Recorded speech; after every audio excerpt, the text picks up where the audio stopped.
Welcome to the Purple Political Breakdown. How's it going? How's your day been? And I hope you guys are enjoying another Saturday morning.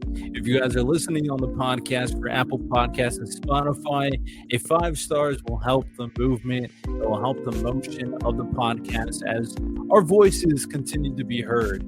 Now, today, I'm going to be informing you on the recent topics, the most important news that took place in the recent week. I'm going to try to be as biased as possible related to facts and obviously tell you my personal opinions regarding everything afterwards. So I hope you guys do enjoy the podcast episode, and let's dive right into it. Now, moving forward, I will be kind of diving into things section by section for the most part. And what I mean by that is that there's going to be 7 topics that I'll be discussing every week that I think is the most important topics. They're all going to be based on kind of the most, not only famous, most popular topics, one of the most relevant topics as well to you as an individual. So let's start off right from the top with the MAGA Trucker New York protest situation. If you remember last week, I kind of told you the details in reference to Donald Trump basically getting tried and having to pay over $350 million from a case due to his fraudulent New York dealings that took place in New York. Now, not only that, but he was also banned from taking a leadership position or doing business in New York as well for the next couple of years too. Now, this case, whether you like it or whether you don't like it, the ruling is official. He has to pay this amount of money. And there are some people that were very upset, big MAGA supporters, matter of fact. And these MAGA supporters, spearheaded by an individual named Chicago Ray, said that he was going to do a protest as a trucker and that he was going to get his trucker buddies to protest New York, in the sense that they won't deliver goods to New York, which will obviously hamper the economy of that state and will bring business down tremendously if that went through and they had enough people. Now, this was huge. It's all over the internet. There's hashtags going all over the place when it comes to MAGA truckers, when it comes to MAGA morons. A lot of people talking about the situation and these truckers and how they responded to a decision that they didn't like. Now, I want you to keep in mind something that's very important. There is hypocrisy on both sides at times when it comes to how they react to a situation they disagree with. Right. We see this from the BLM riots that took place, whether you agree with what happened or not, to people like George Floyd, or I think his name is Smollett. And then there's this situation where something again happened to Trump and a lot of people weren't happy and they wanted to do something about it. There needs to be a certain level of peaceful protest. There needs to be a certain level of nuance, and there needs to be a certain level of understanding what actually happened when we're talking about the facts. Now, at some point, Chicago Ray himself realized that this is a situation that is getting very big and resonating to a lot of people. Matter of fact, I think Donald Trump either endorsed what he said as a TikTok video or he reposted what he said. And afterwards, a couple days later, Chicago Ray, the individual, tweeted that he deleted the initial video because he was having a huge argument with him and his grandson. And he even quoted regarding the situation saying as follows: "Just to be clear, I'm no figurehead for any movement. I'm not leading, nor have I encouraged, or am I encouraging anyone to do anything other than what they were doing prior to the ruling on Friday in New York City."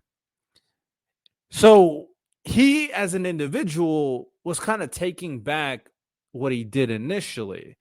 And I have another perspective, and instead of kind of saying what happened, I'm allowed this individual, who's also a trucker, to outlay his opinions regarding the matter as well. So give me a second. If you're listening to the podcast, I'm going to play the audio. And if you're watching, then I'm going to show the video for you guys as well. The media, and according to some influencers, there is a trucker strike against New York City. Now, I would admit, I don't have the biggest following, but it's a fair amount. It's fair amount enough that people just randomly walk up to me like, hey, it's good to meet you. I seen your videos, and I have no idea who they are. And if you do that and I give you a blank look, I promise you, I'm not trying to be a dick. I just don't know who you are, but I'm happy to meet you and talk to you. But anyway, so this trucker strike, nobody's talked to me about it. And I know a lot of other guys on other platforms are like, yeah, no, we've never talked about it either. So one, strike against New York City, not over the Trump case. Now, I will tell you this. There is a lot of us that refuse to go in the boroughs. I won't even cross the GW Bridge. I will go through pains to get permits to take me around 287 and drop me out on 95 to go up to New England, as opposed to crossing the GW. Now, why have so many truckers just simply refused to go to the boroughs? Because parking is non-existent. You can't get anywhere near it. It's wildly expensive getting into the city and getting out with the tolls. Traffic is horrendous. You'll lose a whole day going in and coming out. And if you tried to plan a load, your next load, you're probably going to lose it because you're going to lose so much time getting in and out. Then you got lumpers, but that's everywhere.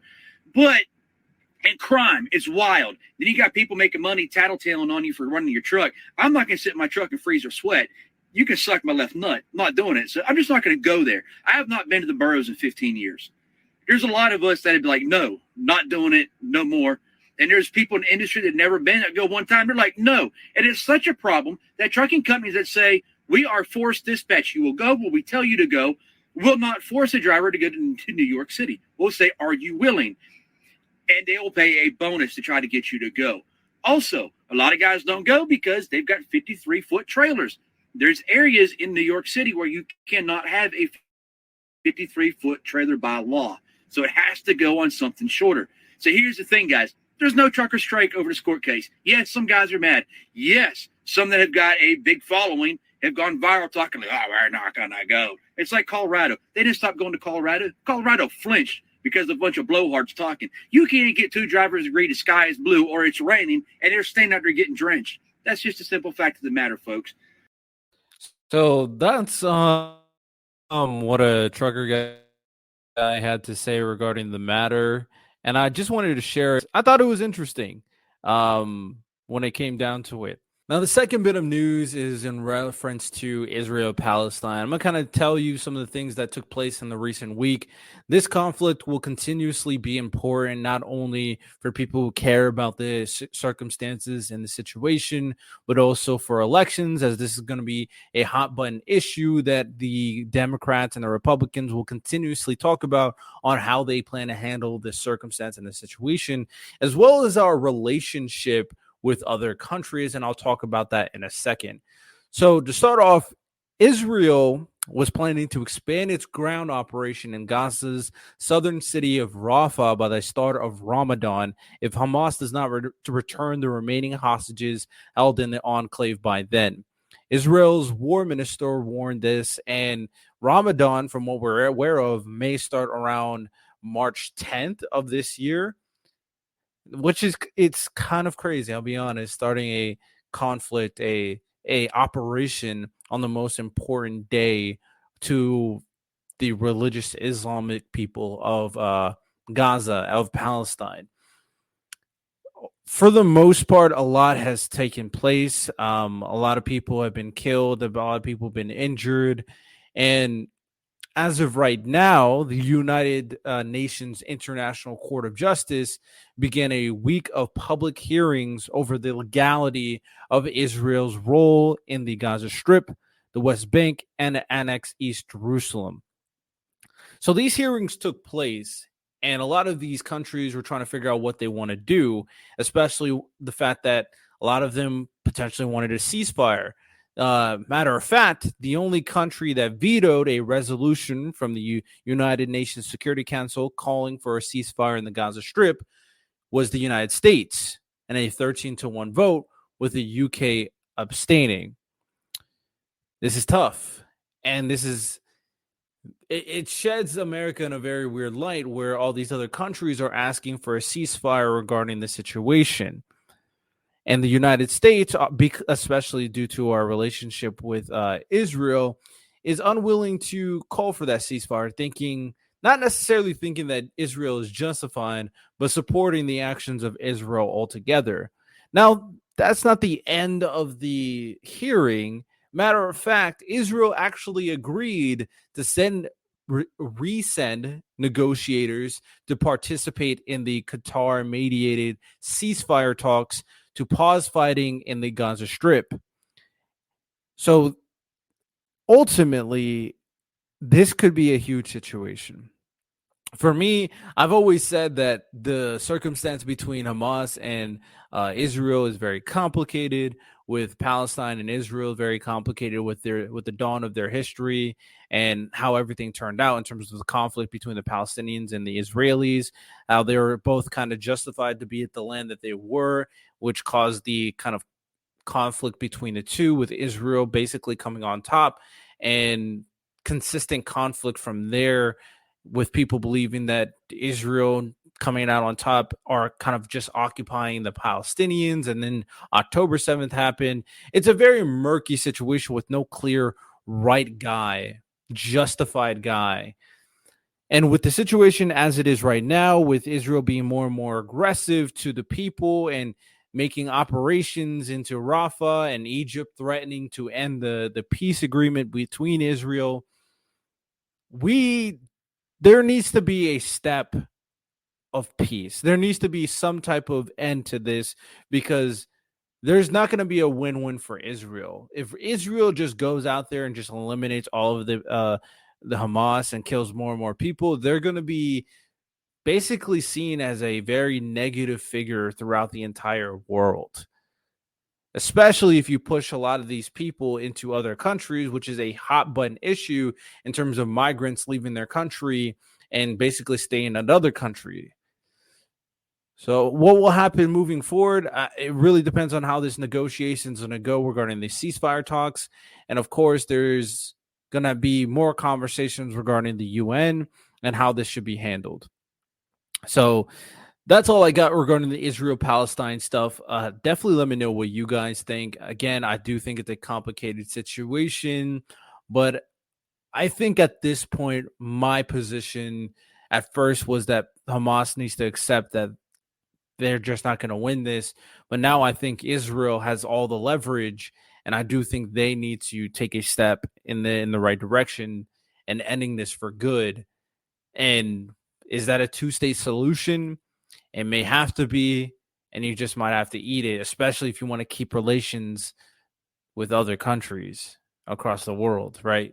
You don't want to burn bridges, of course. Next bit of news is that the newly installed Louisiana governor, Jeff Landry, declares state of emergency amid police shortage. This is definitely huge news, as more and more people are becoming more unwilling to basically join the police force. The trust in the police has dwindled so much over the years. And then by proxy of that, less and less officers are going to be wanting to join the police force, or maybe even less qualified officers altogether. So to kind of read you some of the stuff that's going on, Governor Jeff Landry declared the state of emergency, citing the critical shortage of law enforcement officers. The declaration, which suspends certain hiring and payroll restrictions, aims to address the staggering deficit of approximately 1,800 deputies across Louisiana Sheriff's Office, a shortfall blamed for slower response times and increased crime rates. The emergency order, which took effect on February 15th and is slated to run through March 15th, removes caps on how many new employees sheriffs can hire and authorizes payroll increases for their departments. This action comes just ahead of the state legislature's special session on crime set to begin on Monday. Landry, who has previously served as both a police officer and a sheriff's deputy, asserted the significance of bolstering law enforcement, starting the executive order on the upcoming crime special session will ensure our law enforcement officers are supported and we can begin to bring law and order back to our state. The Police Executive Research Forum, a Washington, D.C. based think tank, noted a stark increase in law enforcement resignations, which spiked by 47% in 2022 compared to 2019, the year before the pandemic and the murder of George Floyd, a high-profile incident that took place that had ramifications all across the country. I do understand why people were upset regarding the George Floyd incident, and I'm not going to touch upon that right now. What I will talk about is that based off the incident and based off the perception of police, ultimately the idea of defunding the police, the idea of less police officers, the idea of all cops are bad is just not a good thing for society. And I hope we can all agree to that sentiment. If we have less people that are here to protect the people, then that's just more danger altogether. We recognize that there can be criminals at every corner. There can be bad people at every corner. And when in doubt, when you need help the most, you call 911. There shouldn't be an expectation for me, at the very least, that you have to consistently be able to defend yourself and the people around you, especially if you don't have that capability. We don't live in times of war. We don't live in times of danger where we have to do everything to survive. We live in a different society where we can create a force to protect the people who are dedicated to the cause. But now more people have lost faith in cops, and more people think that if I become a cop, that will have a bad stigma to it. So ultimately, that's just more danger for everybody else. So take into consideration that your dismissal of cops and their value ultimately is not a good thing. We should strive for a more efficient police force. I've said myself, my personal opinion is that we shouldn't have fat cops, right? We should have cops that are well trained, of course. I mean, we should have cops that are not basically cops that are consistently in caring about the people, not seeing people as a stereotype, not seeing people as a number, not getting complacent at the job. And there are ways to go about that to make a more efficient force, but we can't get there if we have no police force, if we don't fund the police force, of course. So that is something that is taking place, and hopefully that resonates with you when it comes to your location, that you want people to protect everybody else, right? That's valuable, and we all should be able to agree to that. Moving forward, the next piece of news I have for you is some statistics regarding graduate students from high school and graduates from higher education, college, university, so on and so on. There's a statistic out there saying that 25% in higher education earn less than a high school graduate. An analysis of earnings data showed that 10 years after enrolling in higher education programs, 1 in 4 earn less than high school graduates. Data from that Department of Education tracked the earnings of about 5 million students from almost 4,000 colleges and other higher education. The median annual income of high school graduates is $32,000. The findings may help explain the growing pessimism among Americans about whether a college degree justifies taking on student debt, which tops $37,000 per borrower. Many of the colleges are trade schools offering certificates in cosmetology and other vocational programs. Some are community colleges, religious institutions, and arts programs offering bachelor's degrees. Attendees of about 2,800 U.S. colleges earn more than high school grads, but some come out slightly ahead. Attendees of about 90 institutions earn $32,000 to $33,000 annually a decade after enrollment. But economic research points to a well-documented wage premium that grows over time. Ivy League colleges produce the highest income for alumni 10 years after graduation. UPenn graduates top the list at an average of $112,000. However, the colleges educate relatively few American students. So this is very interesting and important information when it comes down to it. That the income of college graduates is not separating itself from high school graduates enough to justify the student loan debt that you may go into. Now, the number is about 25% based off these numbers, based off this survey for the most part. But 25% is a lot. And it will only continue to increase. Now, for me, my personal opinion, I always tell people that you should go to college. Obviously, if you have a specialty, doctors, engineers, lawyers, you have to go to college. That's a no-brainer. But you should go to college with purpose. I heard someone, I think it was Destiny, saying that if you don't know what you want to do, go to college. And I disagree with that sentiment. I do agree that an individual will, if they don't go to college, could find themselves kind of not doing anything anyway. Like that 4 years of college, they could just be 4 years of fast food. Like you're still not going anywhere. But this is how I want to present the situation. Let's focus on the people who have purpose, who have drive, right? The people who are purposeless, who won't take advantage of their resources, will fail regardless. So we don't even have to talk about them. The turning point for them will have to come to them naturally. Now, there is more time to kind of put yourself in the right situation if you're not put in debt, I would argue, and you're forced to live in society. I would argue for the people who have no purpose, they are able to acquire that trigger of like finding purpose better if they are putting in situations forcing them to progress in life, forcing them to grow in life. I think college kind of provides a certain level of stagnation if you're purposeless, because you're just mounting debt without direction. You're just doing tests, maybe cheating on tests, and not really taking advantage of the opportunity that not only are you wasting, but you're wasting for the institution of someone else who may be able to take advantage of that opportunity. So let's focus on the individuals that will take something out of the resources and the opportunity they're given. Unless you have a direction, unless you have a specific thing that you want to do going to college, it's better off if you go a different route. If your goal is to be successful, there's ways for success that doesn't necessarily require for you to go to college.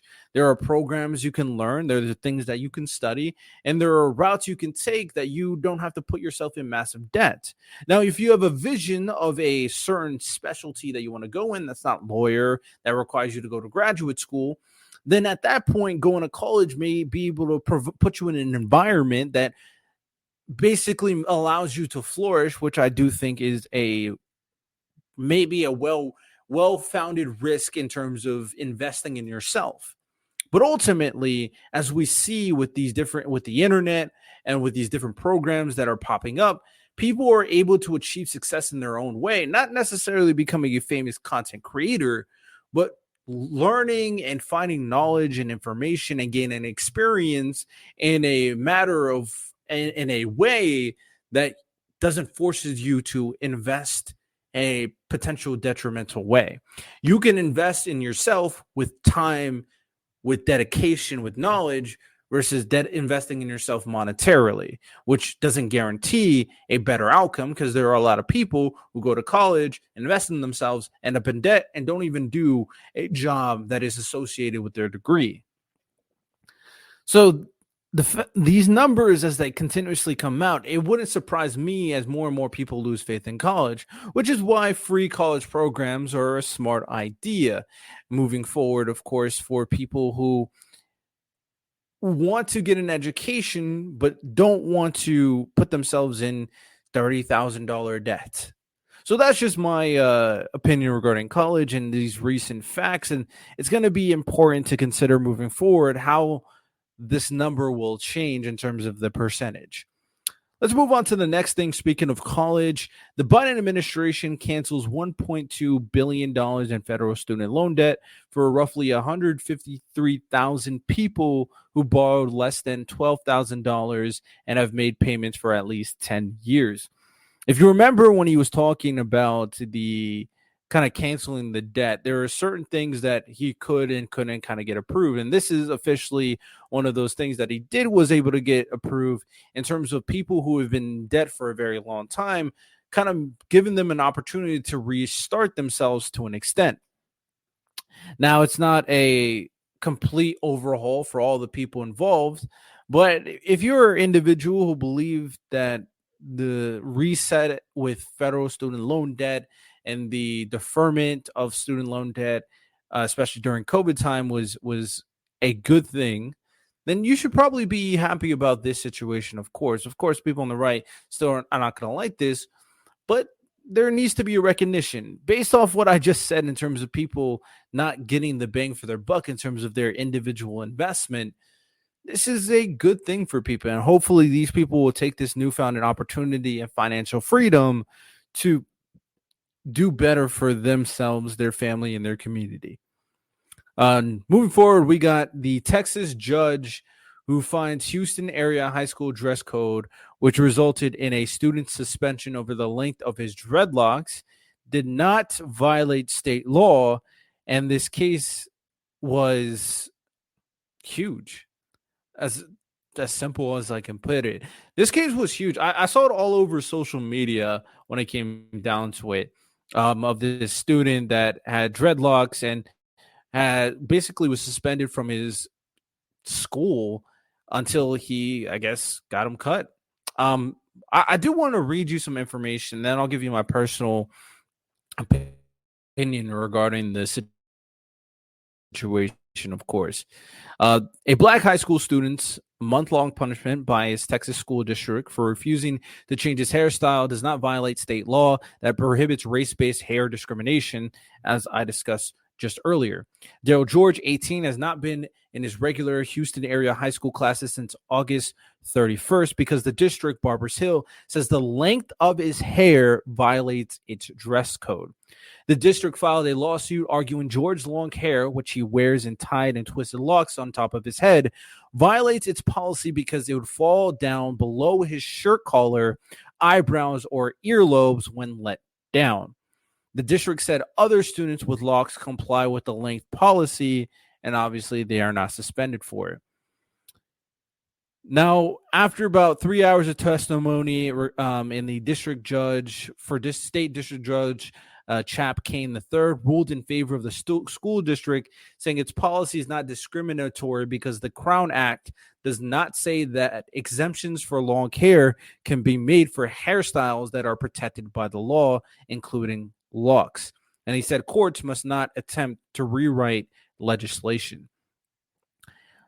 This is an interesting case, and it went all over the internet, all over. I've seen it everywhere. And the suspension ultimately was due to the refusal of changing his hairstyle. Now, we got some other quotes and information that I think you guys may find interesting. We have a quote saying the Texas legal system has validated our position that the district's dress code does not violate the Crown Act and that the Crown Act does not give student unlimited self-expression, said the superintendent of Barbers Hill. We also got some other things said by the mother saying, wearing locks is how I feel closer to my people. It's how I feel closer to my ancestors. It's just me. It's how I am, George said. This is what George said, not his mother, of course. And after the ruling, the mother cried, went to reporters, and she said to a reporter, all because of, this is what George said, all because of my hair. I can't get my education because of my hair. We have more things saying anyone familiar with braids, locks, twists knows it requires a certain amount of length. Almost impossible for a person to comply with this grooming policy and wear that protective hairstyle. We have a U.S. Representative, Bonnie Watson Coleman, saying this is what we mean by institutional racism. And then we have the another thing regarding the policy and why it's implemented for Barbers Hill, saying that the district with a traditional dress code are safer and have higher academic performance, and that being an American requires conformity. So there's a lot to kind of talk about in regards to this, and I'm going to kind of mention my own perspective regarding the matter of fact. First things first, I want to establish something that's very important to me at the very least. There's a difference between not agreeing with a policy and not agreeing with the position versus and not agreeing with the policy, not agreeing with the position, and basically going against the policy and position versus the policy inherently being racist or anything, right? For me, when it comes down to this situation, from what I've seen, from the information I've seen, I think the idea of someone not being able to wear their locks and dreads as a policy is ridiculous, right? I don't really know if Barbara Hill's a private school or a public school. I do want to look that up real quick. All right, I looked it up and it said it is a public school. So I personally don't like the policy itself, right? I don't like the policy. I don't think there should be an idea, a necessity of conformity that is so necessary to the point where you can't wear your hair past your shoulders. I don't think the policy has any valid reason, but the policy exists, right? Everybody knows the policy. So I want to point something out. You adamantly disagreeing with the policy is different from you defying the policy. I would go and pitch, and apparently a couple of students try to pitch that this policy should get taken away, because I do think the policy doesn't make any sense. But you saying, oh, I'm not going to listen to the policy and do whatever I want is just a step in the wrong direction. Now, you could argue that this is a symbolic protest to the extent that we're going to make it so much noise because of what happened that you're going to have to, that we're going to force you to change the policy. That's a case you can make, but I doubt that the kid was ever thinking that he's going to be a symbol for that. Of course, I think he was just doing this just to defy the school. So if it's a policy that exists, you know that the policy exists and you do it anyway, I'm not going to feel bad for you. I'll be honest. That's just my opinion. That's why I said, if you disagree with the policy, 100% do what you can to get that policy changed. But if you can't get it changed, then you just got to go somewhere else. Because a policy like this, although it doesn't make sense, is a policy that is equally represented for everybody. I think it's lazy when people bring in racism. It's lazy. It's ridiculous. And I think they're just playing up into the characterization. This guy saying that I am connected with my ancestors. It's cringe and it's bullshit. I'm be honest. I doubt he ever thought about connecting to his ancestors when he put locks in. I think that's ridiculous. They're just playing into the media. And the call it institutional racism is, again, lazy and ridiculous. It would be racism, and if they could prove this, it would be racism if they only use this policy against certain people and then other people don't abide by that policy. But if that policy is evenly reinforced to every student, where every single student, whether you're white, Hispanic, black, could not wear your hair past your shoulders, past your eyebrows or whatever, if that is the rule for everybody, then that is the rule for everybody. So people, there's so many wrong things in this case. I see some people post on social media saying that this is why we say all the time we hate it when people copy our hairstyle, even though dreads and locks are not a originated black thing, but black people popularized it. I think all of that is ridiculous. I think all of it is ridiculous personally. And I think people are just getting upset based off headlines. We talked about it on today's podcast episode, what actually was going on.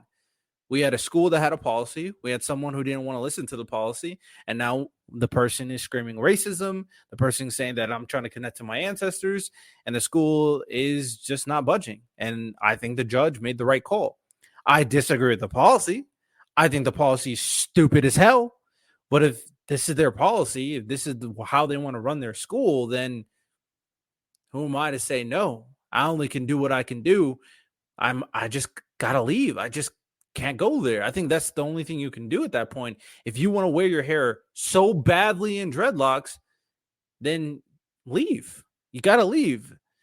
So yeah, I don't think it's racism. I just think it's a stupid policy. That's my personal take in regard to the matter.